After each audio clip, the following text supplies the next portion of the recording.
Well, then we have great news for you. Kaieteur Radio presents a 50% discount on all radio advertisements only for a limited time. To advertise, contact us on 225-8465 or 226-7455 or email us at kaieteurradioads@gmail.com. You can even visit our office at 24 Saffron Street, Charlestown, Georgetown. Kaieteur Radio, covering you from coast to coast.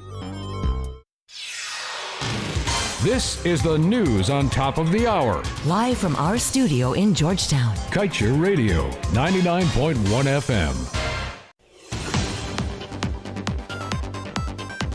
Good evening. Welcome to this evening's newscast on Kaieteur Radio. I'm Kevin Smith. Let's get to the news in detail. Record high oil prices have seen operators chasing a speeding bullet to capitalize on returns. But the current situation could leave the country's already vulnerable oil industry even more exposed. This was the opinion given by former Finance Minister Winston Jordan. Jordan is concerned that the higher prices have encouraged oil companies to increase production while earning more money from the sale of the resource. The problem, however, is that Guyana is not on par with the accelerated pace because it does not have the in-house expertise to monitor the sector and ensure that the bills coming in from the operators are legitimate. ExxonMobil and its partners have expressed satisfaction in its local investment ahead of climbing inflation rates that are at this point a major hindrance to developing and thus increasing resource production to balance out oil prices. This means that Exxon and its partners' returns from their investment in the Liza 1 and 2 wells are significantly higher than the sums the companies would have pumped into the project. To further capitalize on the high prices, the companies are drilling more and are expected to bring on stream new FPSO vessels every year, possibly until the 11 billion barrel line of sight oil is covered by the estimated 10 FPSOs. Guyana, under the production sharing agreement with ExxonMobil, agreed to pay, among other things, the income taxes to be paid by the oil companies. And as such, in the first full year of production, accumulated payments to the Guyana Revenue Authority on behalf of those companies amounted to $5.7 billion, or $27.5 million US dollars. The country in 2020 collected some $184.9 million US dollars in profit and $21.2 million US dollars in royalty, for a total of $206 million US dollars. As such, it would mean that the government agreed to pay to GRA more money than it received in royalty payments for that year. And now let's tell you, University of British Columbia professor Dr. Janet Bolkin has complained that the area cleared for the dredging that will be done at Plantation Best West Bank Demerara for the $300 million US Vredenhoop shore-based facility crosses traditional fishing grounds.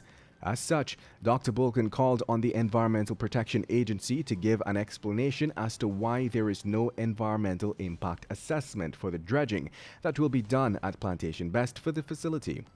On June 21st last, the sod was turned for the Vredenhoop Shore Base Inc., which will sit on 400 hectares of coastal land. We had reported that the construction of the $300 million US facility is for oil major ExxonMobil Guyana to provide shore-based services to its upcoming $10 billion US Yellowtail development. It was reported that several vessels are already in Guyana's waters to commence the first phase of the project, with a December 2023 deadline for completion.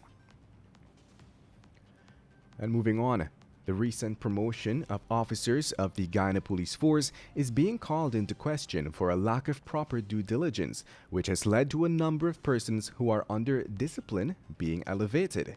Retired Assistant Commissioner of Police Clinton Conway criticized the list of officers who were approved for promotions, calling it bloated and defective.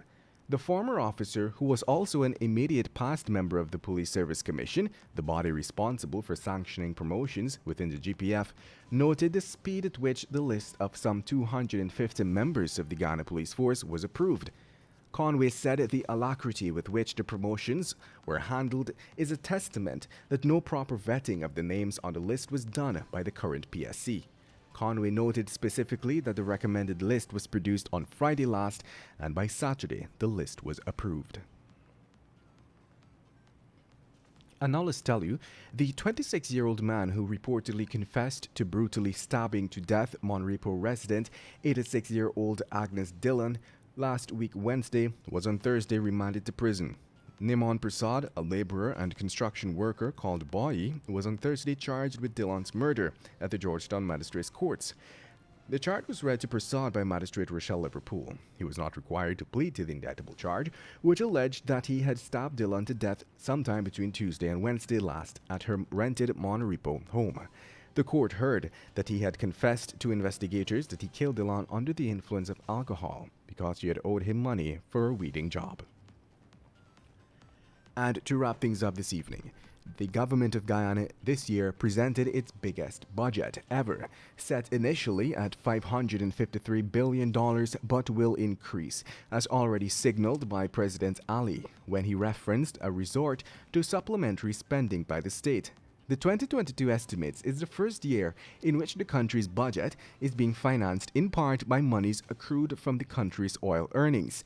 According to the Bank of Guyana, in order to finance this budget, the government, in addition to loans and grants, raised in excess of $50 billion from the sale of treasury bills.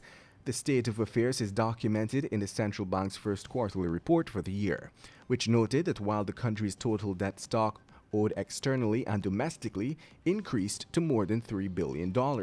Domestic debt increased mainly on account of a growth in the stock of treasury bills at the end of the review period. And that brings us to the end of this evening's newscast. I'm Kevin Smith. Thank you for listening.